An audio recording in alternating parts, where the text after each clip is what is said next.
दोस्तों एक बार फिर से मैं आपके लिए जेएसएससी कक्षपाल form fill up 2026 apply online process की अपडेट लेके आ चुके हैं। किस तरह से आप झारखंड कक्षपाल के 1733 खाली पदों के लिए अपने फॉर्म अप्लाई कर सकते हो। स्टेप बाय स्टेप कंप्लीट जानकारी आपको इस वीडियो में दी जाएगी। लास्ट डेट की अपडेट है, अंतिम मौका है, केवल एक ही दिन शेष रह गया है। 8 फरवरी 2026 तक आप अपना फॉर्म अप्लाई कर सकते हो। आप अंतिम समय का वेट न करें, आखिरी समय में कोई भी प्रॉब्लम हो सकती है, तो आप आज ही से अपना फॉर्म अप्लाई कर ले। अंतिम समय में फॉर्म भरते समय आपको कोई भी ऐसी गलती या फिर मिस्टेक नहीं करनी होगी जिसको करने से आपका एप्लीकेशन फॉर्म रिजेक्ट हो सकता है। अंतिम समय में फॉर्म भरते समय अगर आपके सामने कोई भी टेक्निकल प्रॉब्लम आ रही है तो उसका हल भी आपको इस वीडियो में मिल जाएगा।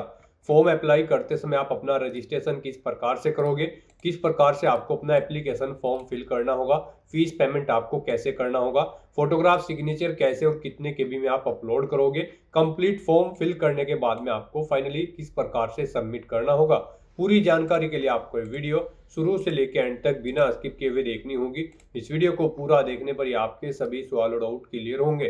तो चलिए दोस्तों, बिना कोई वक्त कमाए शुरू करते हैं जेएसएससी कक्षपाल फॉर्म फिलअप की पूरी जानकारी। फॉर्म भरने से पहले आपको सबसे पहले हमारी वेबसाइट IND सरकारी नौकरी के इस पेज पर विजिट करना होगा, जिसका लिंक आपको नीचे description plus first comment box में मिल जाएगा। और हमारे इस पेज पर विजिट करके आप यहां से जेएसएससी कक्षपाल का फॉर्म अप्लाई कर सकते हो। झारखंड स्टाफ सिलेक्शन कमीशन की ओर से कक्षपाल का नोटिफिकेशन रिलीज कर दिया गया था। 1733 वैकेंसीज निकली हुई है। झारखंड कक्षपाल कॉम्पिटिटिव एग्जामिनेशन के माध्यम से भर्ती होगी। लास्ट डेट की अपडेट है, अंतिम मौका है, केवल एक ही दिन शेष है। 8 फरवरी तक आप अपना फॉर्म अप्लाई कर सकते हो। 19,900 से 63,200 सीट ली है। 10वीं पास कैंडिडेट अप्लाई कर सकते हैं। 18 से 25, 27, 28, 30 वर्ष आयु सीमा है। 100 और 50 रुपए अलग अलग कैटेगरी के लिए फीस है, जो कि आप ऑनलाइन मोड से पेमेंट कर सकते हो। एग्जामिनेशन के आधार पर सिलेक्शन होगा। ऑनलाइन अप्लाई कर सकते हो। झारखंड जॉब लोकेशन है, ऑल इंडिया से ऑनलाइन कर सकते हो। jssc.jharkhand.gov.in की ऑफिशियल वेबसाइट है, जिससे आप फॉर्म अप्लाई कर सकते हो।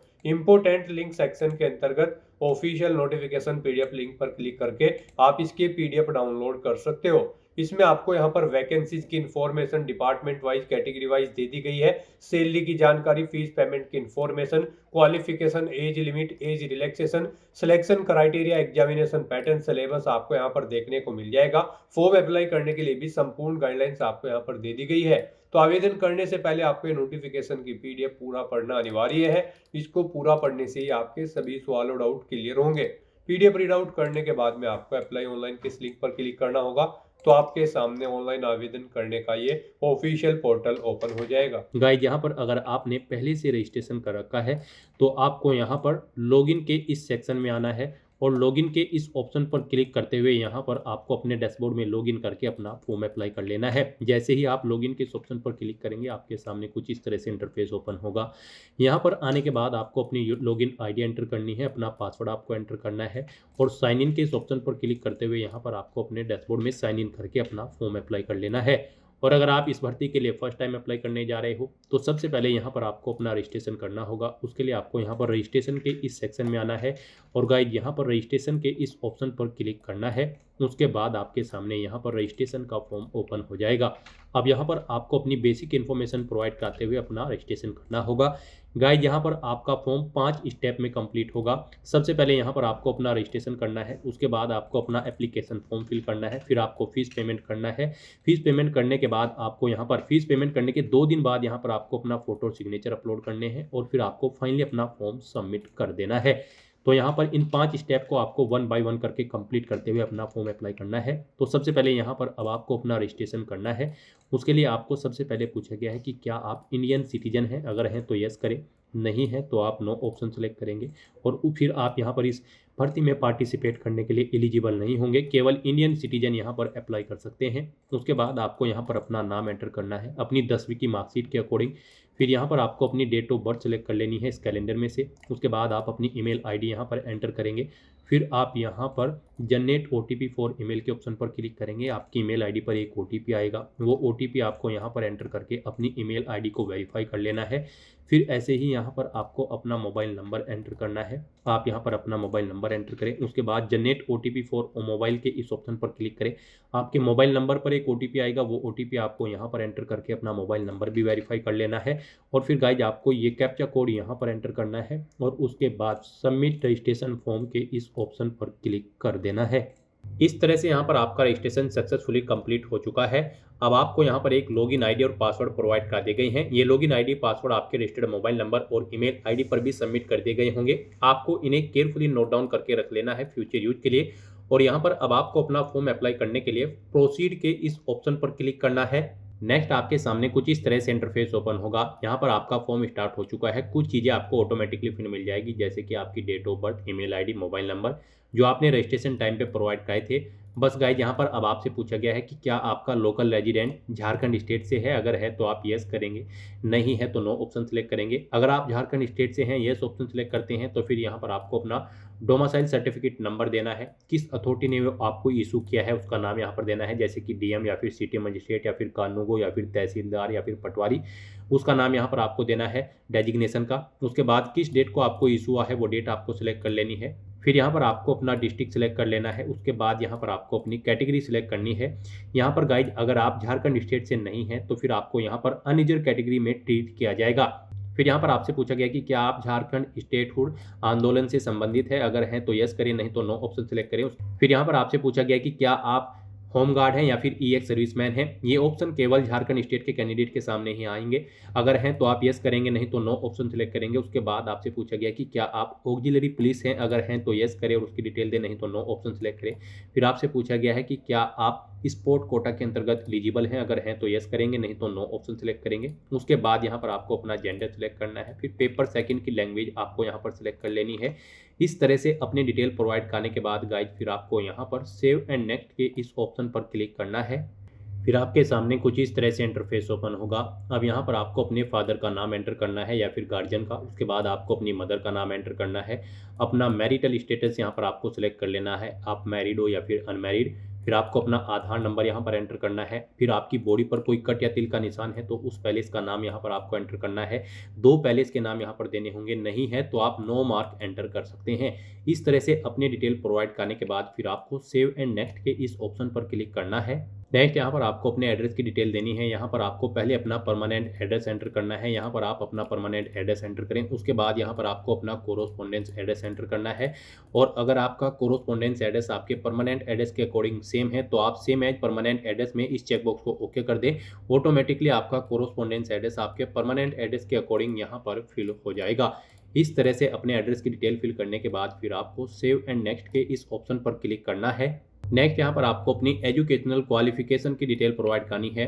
गाइज यहाँ पर झारखंड कक्षपाल की इस भर्ती में पार्टिसिपेट करने के लिए आपका 10वीं क्लास पास आउट होना जरूरी है या फिर इसके इक्विवेलेंट क्वालिफिकेशन आपकी होनी चाहिए किसी वेल रिकॉग्नाइज्ड बोर्ड या फिर स्कूल से। तो यहाँ पर अब आपको अपनी 10वीं क्लास की डिटेल देनी है। यहाँ पर आपको ईयर सेलेक्ट करना है, किस ईयर में आपने अपनी 10वीं क्लास पास आउट की है। बोर्ड का नाम देना है या फिर यूनिवर्सिटी या इंस्टीट्यूट का जिससे आपने अपनी 10वीं क्लास पास आउट की है। मैक्सिमम मार्क्स यहाँ पर आपको देने हैं। फिर उनमें से कितने मार्क्स आपने ऑब्टेन किए हैं वो यहाँ पर आपको एंटर करने हैं। फिर इनके अकॉर्डिंग आपकी परसेंटेज कैलकुलेट करके आपको यहाँ पर शो कर दी जाएगी। फिर आपको अपनी 10वीं क्लास के सर्टिफिकेट का नंबर यहाँ पर एंटर करना है। इस तरह से अपनी क्वालिफिकेशन की डिटेल यहाँ पर फिल करने के बाद फिर आपको सेव एंड नेक्स्ट के इस ऑप्शन पर क्लिक करना है। नेक्स्ट यहाँ पर आपको आपके एप्लीकेशन फॉर्म का पूरा प्रीव्यू शो कर दिया गया है। आपको सभी डिटेल्स केयरफुली चेकआउट करनी है। इस पेज को नीचे स्क्रॉल डाउन करना है, डिक्लेरेशन सेक्शन में आना है। यहाँ पर आपको इस चेकबॉक्स को ओके करना है। गाइड यहाँ पर अगर कोई मिस्टेक है तो फिर यहाँ पर आप बैक बटन पर क्लिक करके या फिर मॉडिफाई के ऑप्शन पर क्लिक करके एडिट कर सकते हो। और अगर सभी चीज़ें ओके हैं तो बस यहाँ पर अब आपको दूसरे स्टेप के लिए आगे बढ़ना है। आपको अपना फीस पेमेंट करना है। उसके लिए अब आपको यहाँ पर प्रोसीड टू पेमेंट के इस ऑप्शन पर क्लिक करना है। फिर आपके सामने कुछ इस तरह से इंटरफेस ओपन होगा। आपको आपकी कैटेगरी के अकॉर्डिंग यहाँ पर एप्लीकेशन फीस का अमाउंट देखने को मिल जाएगा। अब आपको अपना ये फीस पेमेंट करना है। गाइज यहाँ पर अभी आप अपना फीस पेमेंट नहीं कर सकते हो। यहाँ पर फॉर्म अप्लाई करने के बाद, यहाँ तक फॉर्म अप्लाई करने के बाद आपको 2 दिन के बाद अपना फीस पेमेंट करना है। यहाँ पर आपको बता दिया गया है पेमेंट के लिए लिंक आपका यहाँ पर एक्टिव 17 जनवरी 2026 के बाद होगा। तो आज से 2 दिन के बाद यहाँ पर आप अपना फीस पेमेंट कर सकते हो। 2 दिन बाद फीस पेमेंट करने के लिए आपको हमारी वेबसाइट IND-sarkari-naukri.in के इस पेज पर विजिट करना होगा, जिसका लिंक आपको नीचे description plus first comment box में मिल जाएगा। और हमारे इस पेज पर विजिट करके आप यहां से अप्लाई ऑनलाइन के लिंक पर क्लिक करोगे। अप्लाई ऑनलाइन लिंक पर क्लिक करने के बाद आपके सामने कुछ इस तरह से इंटरफेस ओपन हो जाएगा। यहां पर आने के बाद आपको फिर से लॉगिन करना होगा। लॉगिन की टैब पर आप जैसे क्लिक करोगे तो आपके सामने लॉगिन का इंटरफेस कुछ इस तरह से ओपन हो जाएगा। यहाँ पर आने के बाद आपको लॉगिन आईडी और पासवर्ड एंटर करते हुए साइन इन की टैब पर क्लिक करते हुए अपने डैशबोर्ड में लॉगिन कर लेना होगा। फीस पेमेंट करने के लिए आपके सामने कुछ इस तरह से इंटरफेस ओपन होगा। यहाँ पर आपको पे नो का यहाँ पर लिंक शो हो जाएगा। इस लिंक पर आपको फीस पेमेंट करने के लिए क्लिक करना होगा। फीस पेमेंट करने के लिए आप debit card, credit card, net banking या यूपीआई के माध्यम से अपना फीस पेमेंट कर सकते हो। यूपीआई आपके लिए सबसे बेस्ट ऑप्शन रहेगा फीस पेमेंट करने के लिए। आप यूपीआई के इस टैब पर क्लिक करें। यूपीआई के माध्यम से भी आपके पास 2 ऑप्शन होंगे। आप यूपीआई आईडी के थ्रू अपना फीस पेमेंट कर सकते हो या फिर बार कोड को स्कैन करते हुए अपना फीस पेमेंट कर सकते हो। फीस पेमेंट करने के बाद में आपके सामने कुछ इस तरह से इंटरफेस ओपन हो जाएगा। यहाँ पर आने के बाद आपको प्रोसीड की टैब पर क्लिक करना होगा। उसके बाद में आपके सामने लॉगिन का सेक्शन ओपन होगा। यहाँ पर आने के बाद आपको लॉगिन आईडी और पासवर्ड एंटर करना होगा और साइन इन की टैब पर क्लिक करते हुए अपने डैशबोर्ड में साइन इन कर लेना होगा। साइन इन करने के बाद में आपके सामने फोटोग्राफ सिग्नेचर अपलोड करने के लिए सेक्शन ओपन हो जाएगा। यहाँ पर आने के बाद अपना फोटोग्राफ और सिग्नेचर आप अपलोड कर सकते हो। उसके लिए आपको यहाँ पर गाइडलाइंस दे दी गई है। 100 KB मैक्सिमम साइज रहेगा यहाँ पर फोटोग्राफ और सिग्नेचर का अपलोड करने के लिए। फोटो और सिग्नेचर अपलोड करने के लिए आपको ब्राउज की टैब पर क्लिक करना है और फाइल को सिलेक्ट करते हुए यहाँ पर अपना फोटो और सिग्नेचर अपलोड कर देना है। फोटो और सिग्नेचर अपलोड करने के बाद आपको सेव एंड नेक्स्ट के इस टैब पर क्लिक करना होगा। उसके बाद में आपके सामने कुछ इस तरह से इंटरफेस ओपन हो जाएगा। यहाँ पर आप प्रिंट की टैब पर क्लिक करते हुए अपने एप्लीकेशन फॉर्म का एक प्रिंट आउट ले सकते हो फ्यूचर यूज के लिए। तो दोस्तों ऐसे आप झारखंड स्टाफ सिलेक्शन कमीशन कक्षपाल की इस भर्ती के लिए अपना फॉर्म अप्लाई कर सकते हो बिना कोई मिस्टेक किए हुए। आज की इस वीडियो में बस इतना ही। आई होप ये वीडियो आपको पसंद आई होगी। अगर पसंद आई हो तो इसे लाइक और शेयर करें। चैनल पर नए हो तो इसे सब्सक्राइब कर लें। Thanks for watching.